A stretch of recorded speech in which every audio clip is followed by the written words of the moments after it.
E aí, gente, estamos entrando 8h30 da manhã aqui no Mato Grosso do Sul, 9h30 no Brasil.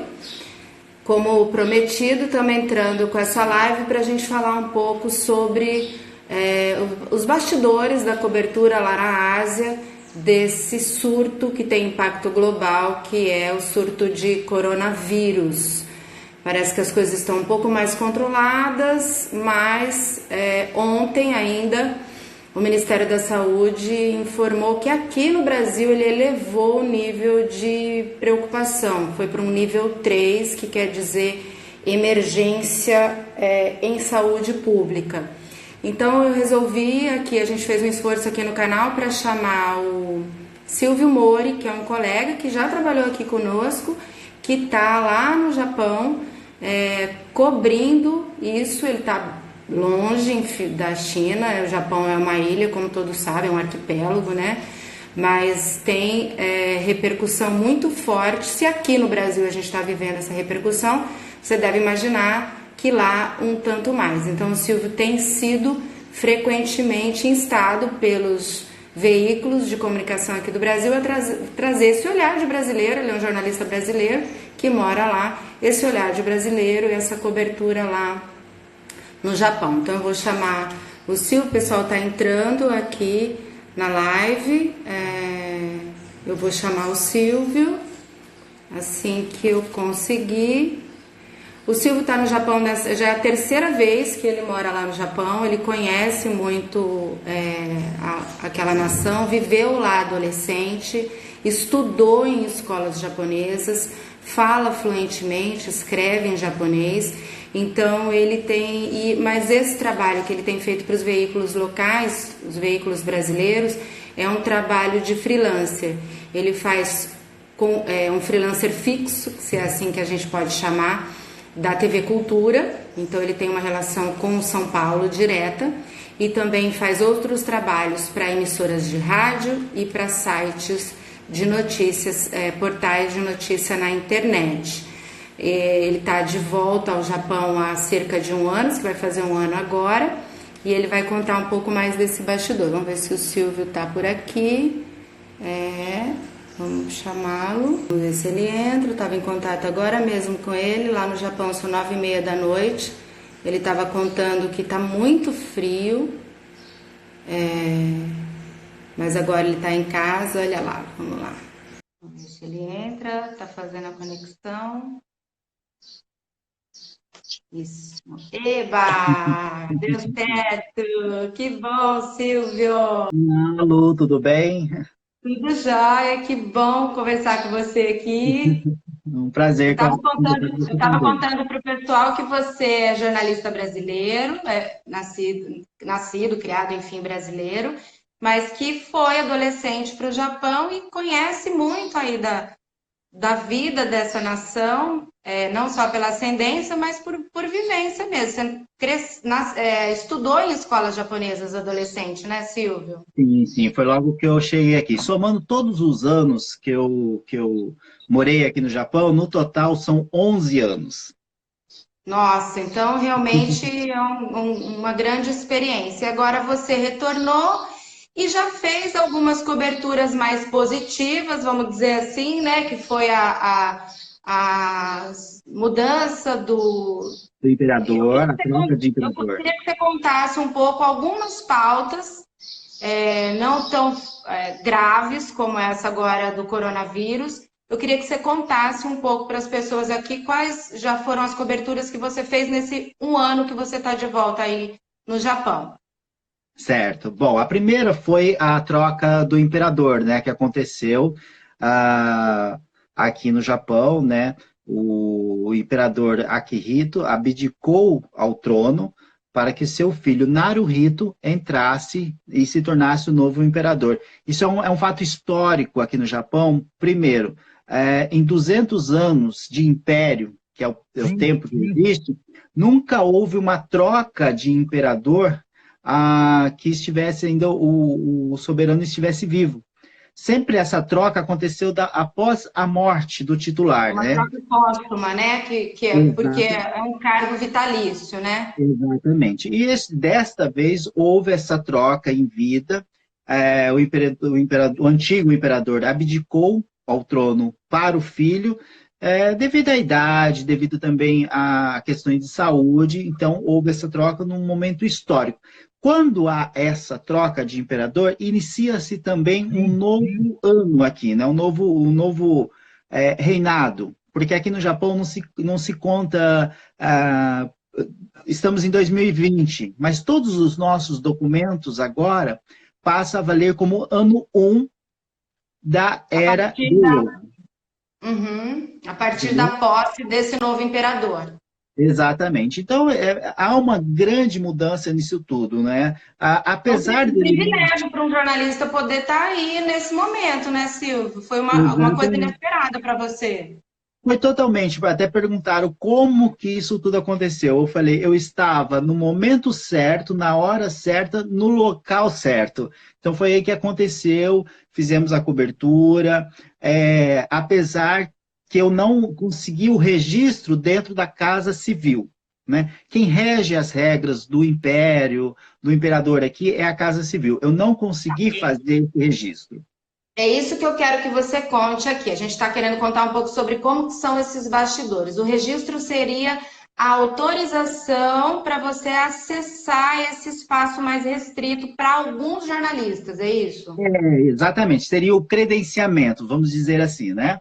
E Que no aí, Brasil a gente chama de credenciamento. isso. Aí tem a solenidade desse evento, existe um espaço para a imprensa, como acontece no Brasil também. Quem cuida disso tudo, é a Casa Civil, né? Então você tem que entrar em contato, por e-mail, nada é feito por telefone, é por e-mail, você manda todos os seus dados, manda os dados da emissora que você trabalha, seja site, seja rádio, seja TV, da empresa que você trabalha. E com isso você manda os seus documentos pessoais, incluindo o seu visto de permanência, né, se você é estrangeiro, e aí eles te dão uma credencial para você ter acesso a esse local. Nesse credenciamento você tem que descrever também os seus equipamentos, todos os Uhum. equipamentos que você vai levar, e é só permitido 2 pessoas, você e o cinegrafista, né? No caso, aqui eu como faço tudo, né? E eu Uhum. somente eu. Como eu não consegui a tempo fazer esse credenciamento, nós fizemos a cobertura pelo lado de fora e utilizamos as imagens fornecidas pelo governo. Na Tá, verdade, deixa eu só fazer um intervalo rapidinho aqui. Isso tudo que o Silvio está descrevendo, gente, é bem comum em coberturas que tenha a autoridade máxima do Estado, do país, assim, do governo federal. Então, aqui, sempre com coberturas que envolve o presidente da República, também tem um rigor enorme de segurança, um rigor de saber quais são os documentos, por onde você está, quer dizer, qual veículo você representa, e tem espaço exclusivamente para jornalistas profissionais, com toda essa documentação que o Silvio está narrando. No caso, ele é um repórter estrangeiro, então ele é um correspondente internacional, então por isso ele tem, além de todos os documentos, algumas exigências extras, né, Silvio? E agora exatamente. continua. Então, na verdade, depois nós ficamos sabendo e acompanhamos todas as imagens internas da solenidade, da troca do imperador, elas foram Uhum. geradas pela emissora estatal. Nenhuma Aham, emissora entrou no local, pôde fazer imagem. entendi, Nenhuma. entendi, Então, entendi. assim, não perdi muita coisa, para falar a Então, verdade. então, é o trabalho da equipe de comunicação social do governo federal japonês, que Exatamente. tem toda uma equipe, imagino, de assessoria de imprensa, além da emissora pública, estatal, que faz a cobertura de eventos com um controle maior de comunicação, eu diria assim. Exatamente. Que é a NHK, E aí né? distribui Ah, essas imagens para a edição de cada um dos veículos. exatamente. Simultaneamente, e eles já transmitem, você já consegue converter para a empresa que você está trabalhando, né? e aí você Uhum. consegue fazer toda a cobertura. As entrevistas aqui que nós conseguimos foram com as autoridades de cada país da qual os correspondentes estavam. Eu, como estava pelo Brasil, conseguimos conversar com o embaixador do Brasil, conseguimos conversar com o Bolsonaro, presidente do Brasil, que esteve aqui. Só que essas entrevistas aconteceram fora do Palácio Imperial, Uhum. aconteceram no Hotel Imperial, aonde estavam a boa parte das autoridades internacionais. Todos se hospedaram nesse hotel que fica uma quadra e meia do Palácio Imperial. Né? Uhum. Então, Uhum. na verdade, depois da solenidade, a imprensa concentrou-se mais no hotel do que no próprio local para a imprensa. Tá. Isso tudo, você falou assim, eu não consegui o credenciamento e tudo porque tem uma restrição, você falou não houve tempo. Isso tudo é uma solenidade programada com o tempo. É claro que quase te pegou de surpresa, porque você falou estava na hora certa, no momento certo, mas é uma atividade programada. A gente prometeu aqui no canal de falar sobre o coronavírus que está impactando o mundo todo. Como eu falei na abertura, aqui no Brasil, ontem o governo brasileiro, o Ministério da Saúde, informou que elevou o nível de preocupação, foi para um nível considerado 3, que é emergência na saúde. Eu imagino que aí no Japão, pela proximidade, na verdade são nações muito próximas, né? E Nagoya, onde você está um pouco mais no sul, aí me corrija se eu estiver errado. E Wuhan, onde é o epicentro desse problema, também é para o leste, de alguma forma está um pouco mais próxima. Isso impacta, não impacta? Como é que está na sociedade entre os jornalistas aí da cidade? E tudo isso, Silvio?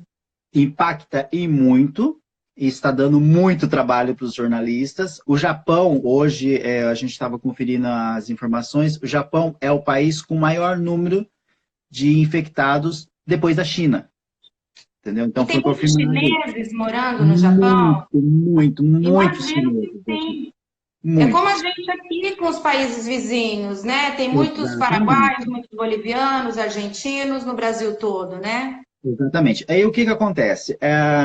O governo japonês, assim que surgiu o coronavírus, o governo japonês mandou uma aeronave lá para trazer os japoneses que estavam na China, né? E na primeira aeronave, 4 desses japoneses estavam infectados. Entendeu? Então já criou-se um outro problema aqui. E agora, essa semana, hoje é terça, amanhã, quarta-feira, vai a quarta aeronave buscar os japoneses que estão lá na China, né? E eles já desembarcam direto para a quarentena. Aqueles que não Uhum. tiverem os sintomas serão liberados. Caso contrário, eles não saem nem do aeroporto. Eles vão direto Aqui o para um governo local brasileiro reservado. também informou ontem que vai, enfim, buscar os brasileiros que estão também lá na cidade, em Wuhan, e também devem chegar para uma quarentena. Agora, com muitos chineses aí, também impacta nas pessoas dentro do Japão, porque as famílias estão lá. Como que é? Você chega a procurar essas pessoas como personagens brasileiros aí no Japão que tem familiar na China? Você chegou a conversar com. Faz parte da sua apuração buscar essas histórias de pessoas, de famílias, Silvio? Sim, faz parte. Por enquanto, eu não encontrei ninguém, nenhum brasileiro que mora em Wuhan, né? Eu Uhum. contactei brasileiros que moram na China, moram em Macau, Hong Kong, mas não em Wuhan, né? Então, assim, ainda assim, nós tivemos a primeira morte ontem, em Hong Kong, né? Pelo vírus. Em Macau ainda não há vítimas, né? Mas há suspeitas de infectados. Bom, a gente checa todas essas informações. Aqui nós temos como fonte a Reuters, nós temos como fonte a NHK. Por que NHK? Porque a NHK ela é como se fosse um canal oficial do governo. Todas as informações do governo, do Ministério da Saúde, passa pela NHK. Então, é uma fonte nossa. né? Só para explicar, são agências de notícia. A NHK é uma agência pública de notícia. Não, ele é um canal de TV, é um É canal um de canal. TV e rádio, né? É uma estatal. Então, Uhum. de rádio e TV. E tem a agência de notícias japonesa chamada Kyodo, né? Uhum. Essa sim é uma agência, né? E você também usa como fonte de informação. Exatamente. Diante disso tudo, a gente sempre procura também os personagens aqui. Por exemplo, eu estou próximo numa cidade aqui que foi o primeiro caso de um suspeito infectado, que é a cidade de Requinan. Então, nós fomos até essa cidade, nós fomos até o hospital, tentar conversar com o médico, mas o japonês em si, para dar entrevista, ele é muito difícil. Ele é muito difícil, né? Você já sabe como são os descendentes aí. Os japoneses são semelhantes, um pouquinho pior. Eles são muito retraídos, né, em dar entrevista. Eles até falam em off, mas não falam de conceder uma sonora para você. Exatamente. Mas a gente tenta. Quando a informação vem do governo mesmo, a gente tem mais uma tranquilidade. A gente até checa. O que acontece muito aqui, que atrapalha, é a questão do fuso horário, né? Sim, por exemplo, imagino. Agora, aí de manhã, 8 e pouco, aí em Campo Grande, aqui já são 9h46. Todas as informações de hoje eu já tenho e já passei. Só que o jornal ele vai ao ar só à noite. Então, até à noite pode ter acontecido muitas alterações, principalmente quando se fala em números de infectados e números de mortes. Então, a sua matéria que você produz aqui durante o dia, depois que a gente envia... Que era quente naquele momento, esfria ao longo das horas. Exatamente. Porque é um caso muito rápido, né? Acontece muita coisa. O número tá assim, o número de infectados tá e muda absurdamente rápido, muito rápido. Então aí a sua matéria de repente acaba caindo. Né? Entendi. Outra coisa é você ter que acordar bem cedo, porque o jornal é à noite aí e aqui de manhã. Então acontece isso também de você ter que fazer isso aí. É uma legião de zumbis jornalistas, né? Porque você deve dormir muito pouco, né, Silvio? Exatamente, né? No caso dos meus colegas que trabalham para outras emissoras maiores, é mais corriqueiro ainda, porque eles atendem inúmeros telejornais, não atendem só um. Né? Ficam o tempo todo entrando em vários programas. Exatamente. E há essa união aqui, sim, entre jornalistas. Né? A gente troca informações, a gente troca fontes, um ajuda o outro. Ainda tem essa parceria aqui, até porque somos poucos. Né? Eu estou numa região, eu não estou em Tóquio, onde ficam a maioria. Eu estou numa região onde há mais brasileiros. Então, quando acontece algo e que precisa de fontes brasileiras ou que precisa de personagens brasileiros, eu estou bem no meio deles. Bem posicionado, né? Isso. E eles já estão em Tóquio, onde tudo acontece. Né? O governo está lá, quando tem autoridades que vêm de outro país estão lá. Então, a gente há essa troca, há essa parceria, né? Então, e as coisas começam a fluir muito bem. E qual que é o pedido da emissora, normalmente? Para que foco você vai? Assim, é o que impacta na comunidade brasileira? Ou como que está aí a repercussão? Que tipo de informação é mais relevante para você enviar para o Brasil, Silvio? Depende muito da pauta. No caso do coronavírus, ficou ligado mais ao que acontece na Ásia, né? Na China, porque eles não têm correspondência, não tem correspondente na China. Então, o que acontece na Ásia e o que acontece aqui no Japão, justamente pela ligação muito próxima deles, né? E também pela ligação dos japoneses com o Brasil. Porque nós temos uma comunidade muito grande aí de japoneses, descendentes de japoneses, né? Diferente dos filipinos, diferente dos vietnamitas, né? Dos tailandeses, que ficam tudo aqui na Ásia, mas que não tem uma grande comunidade no Brasil. Então, quando eles pedem, geralmente são assim, ligações com o Brasil.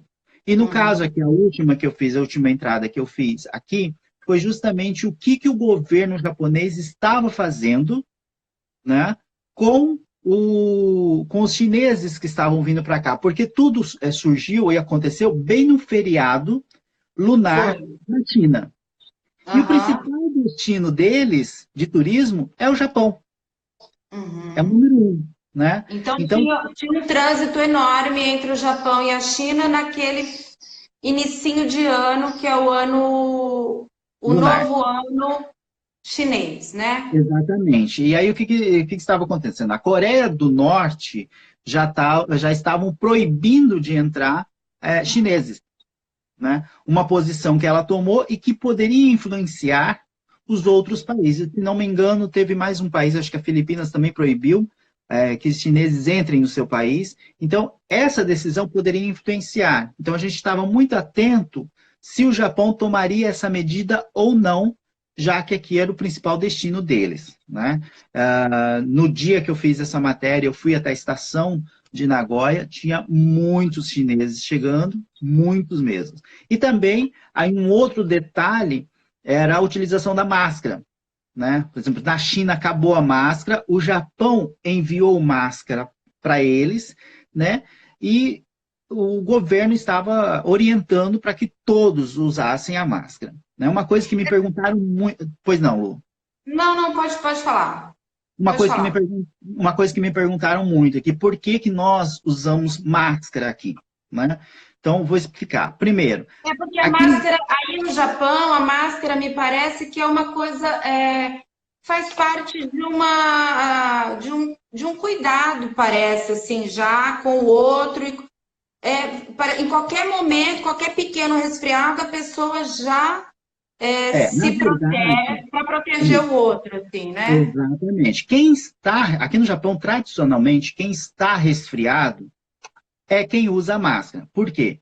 Porque ele não quer passar para o próximo, para quem está sadio. Então, não, É um não é você. cuidado grande com a outra pessoa, né? Exatamente, exatamente. No caso, como surgiu o coronavírus e é um item preventivo, o governo estava orientando para que todos usassem e os japoneses, doente ou não, com resfriado ou não, começaram a usar as Começaram a máscaras, né? usar também.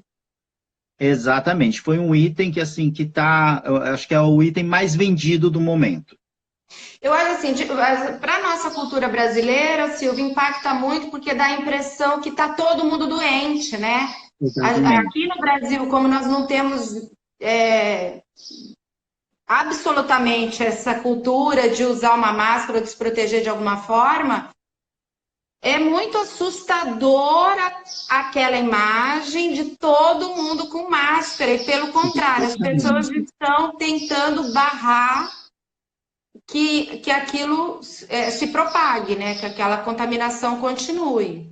Exatamente, exatamente. Tanto que na China mesmo a produção acabou de Uhum. máscara e o Japão está exportando as máscaras para todo mundo lá, né? Agora você falou, eu fui ao hospital, tentei falar com o médico. Como que o jornalista se protege, Silvio? Da mesma forma, usando máscara e tendo Da acesso, mesma, da lavando mesma, muito a mão, são coisas simples como a gente aprende aqui com pequenos resfriados, né? exatamente. O que diferencia um pouco é que o Japão, culturalmente, né, ele tem alguns hábitos que não tem no Brasil. Por exemplo, em qualquer restaurante que você vá, você já chega e já recebe um oshibori, que é uma toalhinha molhada, quente, que é justamente para você limpar a sua mão. Tá? Para fazer a higiene. Isso. E vende também, vende nas lojas de conveniência, supermercados, pacotinhos de lenços úmidos com álcool também. Uhum. Então já é uma outra tradição que você utiliza muito aqui, e o álcool também, o álcool em gel, que também é bastante utilizado aqui, né? Então, são os itens Uhum. que se utilizam muito aqui na questão de prevenção. O jornalista em si, quando ele vai, eu tenho uma grande preocupação, na verdade.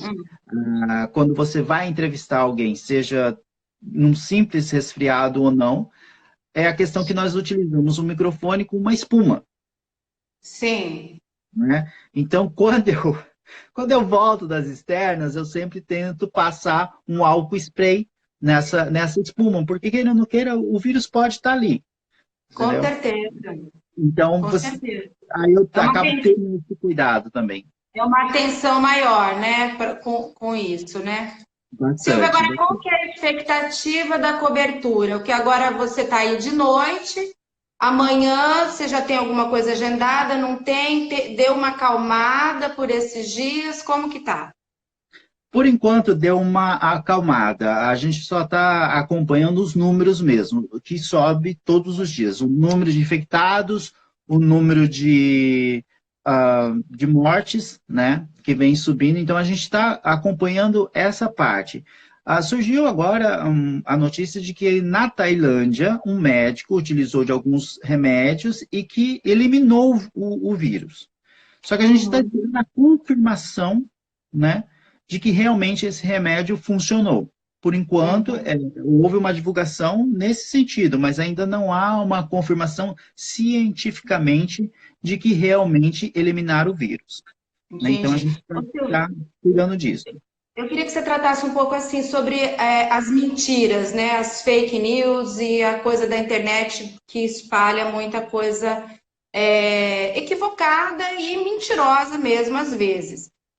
O Uhum. povo asiático é muito vítima de preconceito, o brasileiro faz muita. Imagina que seja uma cultura oriental, né? Imagino que seja uma vivência no Japão ou na China, ainda mais distante, né?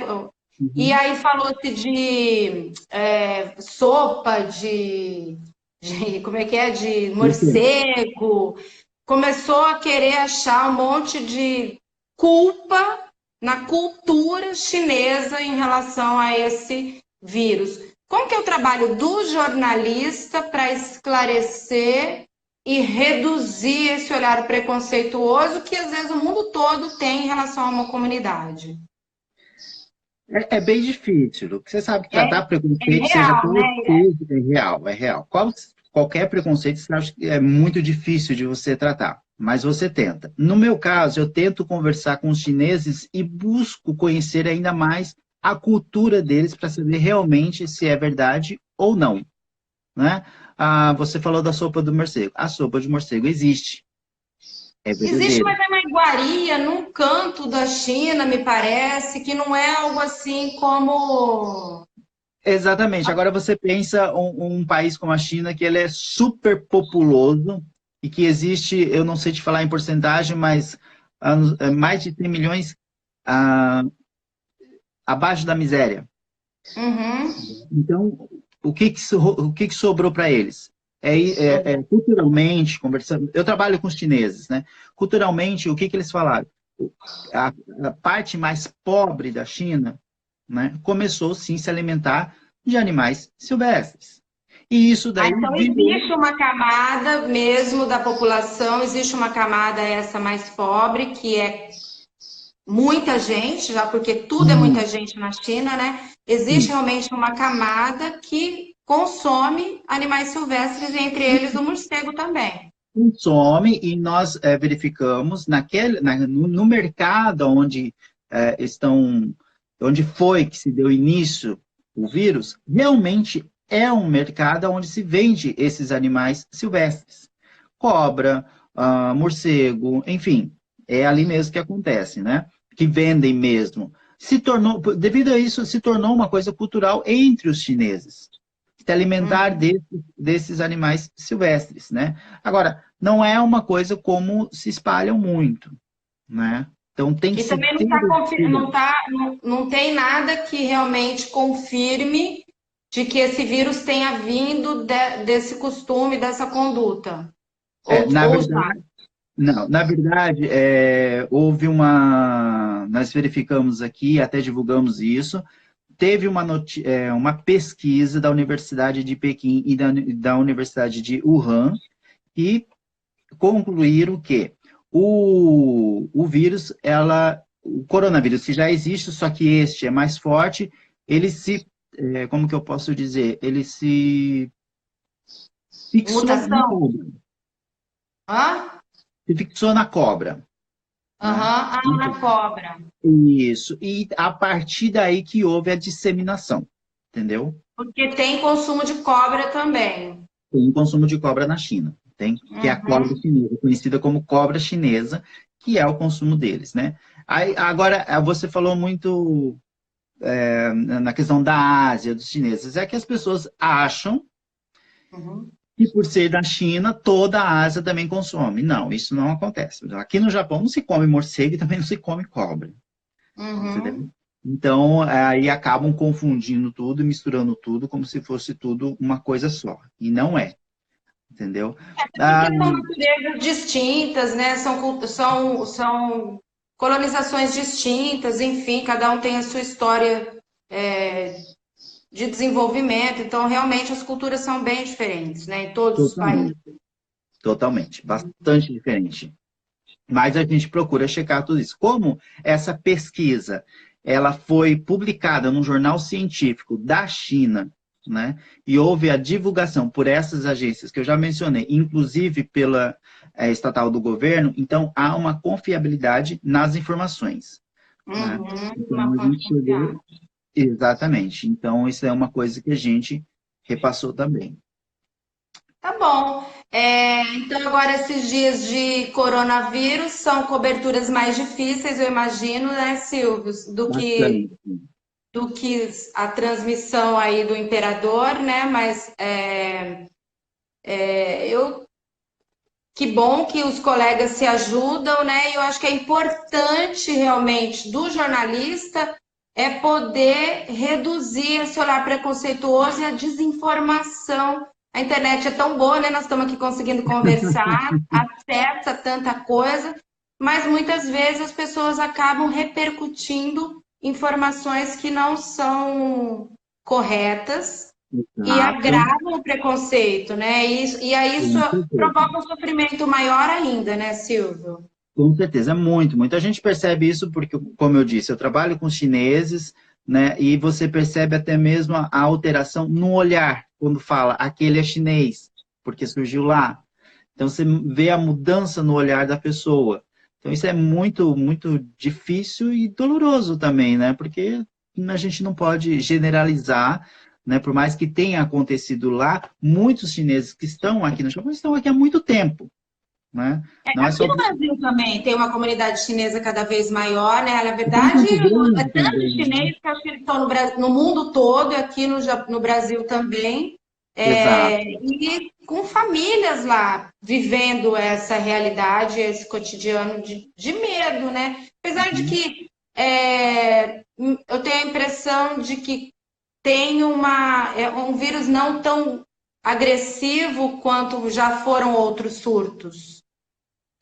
Na verdade, a gente está verificando isso daí e não chegamos a uma conclusão ainda, né? Eu não sei se isso daí surgiu, a China não está dando conta de tanta gente infectada, né? Tanto que eles construíram um hospital em 10 dias, Deram um né? show, né? Foi um show mundial que eles Em fizeram aquilo, 10 né? dias construíram um hospital. Então, não sabemos se a China não está dando conta de tantos contaminados ou se ela ainda não achou um soro para esse vírus. Tá? Uma coisa que a gente está checando também é como que houve essa mutação desse coronavírus para ele ser tão forte. Né? Uhum. Algumas pessoas dizem que essa mutação possa ter acontecido num laboratório. Né? Outras falam que a mutação aconteceu na cobra, e da cobra houve a transmissão para os seres humanos. Então, essa confirmação a gente não consegue. Por quê? A nossa dificuldade. Tudo na China é controlado, inclusive a internet. Você não Uhum. consegue fazer. Tanto que quando o presidente veio aqui para o Japão, voltando um pouquinho na matéria do imperador, daqui o presidente seguiu para a China. E alguns dos nossos colegas seguiram para lá. Só que para eles estavam, a preocupação era essa, como gerar todo o material e a matéria da China para o Brasil, Tem porque a internet internet. não tem, a internet é controlada. né? Então, aí eles utilizaram um sistema VPN, né? Cada um já tinha um VPN, aí eles conseguiam fazer isso livremente, meio que escondido do governo. Então, algumas coisas a gente tem dificuldade para checar por conta disso, porque tudo é controlado na China, até o que se divulgam lá, né? Então, E aí, o jornalista tem que assumir esse risco, né, de encontrar alternativas para mandar as informações, né? exatamente, a gente corre esse risco. Eu, particularmente, quando não tenho a certeza, eu não consigo desenvolver, eu não faço. Porque eu não tenho a certeza da resposta e nem a fonte confiável da China, né? Justamente por conta desse limite. Eu tenho um colega jornalista, ele está em Macau, e ele tenta passar para a gente as informações também, já que ele está mais próximo do local, né? Tenta passar. E não consegue, é muito difícil. Uhum. Então, você prefere a cautela do que passar informações que você não confia, não tem certeza. Exatamente, exatamente. Eu particularmente prefiro isso do que tentar fazer qualquer coisa. Tá bom, Silvio, eu quero super te agradecer, vou deixar você descansar aí, já tá tarde, eu sei que você tá dormindo pouco com toda essa cobertura, com toda a sua rotina. E traz informação pra gente, tudo que for bastidor, quiser comentar, a gente está aqui conversando com um grupo de profissionais de várias áreas, também jornalistas, mas de outras áreas, para conhecer um pouco a árdua rotina de apurar uma notícia, de apurar uma informação e trazer um pouco dos bastidores e também contribuir para que esses profissionais, enfim, dê entrevista, né, Silvio? Você falou, é difícil conseguir um médico que me fale. Isso aqui é difícil. Enfim, coloque as suas informações à disposição do jornalista, confie no trabalho do jornalista, que às vezes é tão questionado. Essa é a nossa missão aqui no canal. É uma coisa que eu achei bem interessante isso, parabéns pela iniciativa, muito boa mesmo, porque hoje os YouTubers, né, nada contra, mas acabam querendo fazer o papel do jornalista, correndo o risco de passar uma informação incorreta, né? E eles misturam a própria opinião com o fato em si. Então a gente tem que ter sempre esse alerta, e essa iniciativa de vocês é muito boa. Eu estou à disposição para vocês, para quem estiver nos assistindo, quiser mais informações, precisar de alguma coisa, eu estou aqui, do outro lado do mundo, mais pertinho de vocês. Do outro lado do mundo. Que bom, Silvio. Obrigada, viu? Beijo, boa sorte. Qualquer coisa, tamo junto. Obrigado. Valeu. Assistem o Jornal da Cultura. Tchau. Obrigada. Beijo.